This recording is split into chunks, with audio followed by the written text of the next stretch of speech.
Hi friends, ఇదిగో మేమైతే శ్రీశైలం వచ్చాము. దారి ఇలా వెళ్ళాలంట.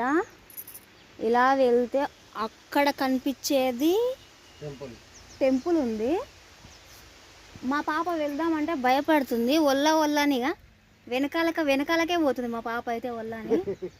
ఇదల్లా చూసేసరికి నాకైతే భయం వేస్తుంది. కొండలకెళ్ళి వాటర్ అనేది ఊరుతుందంట. మొత్తము ఎటు చూసినా వాటరే వచ్చేస్తుంది. అదిగో అక్కడ కూడా వాటర్ అనేది శబ్దం వినబడుతుంది. మొత్తం వాటర్ ఉంది. అసలు పోవాలంటే నాకే భయం వేస్తుంది. మా పాప అయితే అసలే భయపడుతుంది. చూడండి ఎలా ఉందో. మీరు ఎవరైనా ఇక్కడ వచ్చినట్టు ఉంటే కామెంట్ బాక్స్ పెట్టండి ఫ్రెండ్స్. ఓకేనా? నేనైతే ఫస్ట్ టైం ఇక్కడైతే రావడం, ఈ ఏరియాకి మొత్తం నాకైతే భయంకరంగా భయం వేస్తుంది ఫుల్. చూడండి ఫ్రెండ్స్, కొండలకెళ్ళి వాటర్ ఎలా ఊరుతుంది. అసలు శబ్దం అయితే రీసౌండ్ వచ్చేస్తుంది మొత్తం. ఓకేనా? బాయ్. మరి ఎవరైనా ఇక్కడ సైడ్ వచ్చినట్టుంటే కామెంట్ బాక్స్లో కామెంట్ పెట్టండి. బాయ్.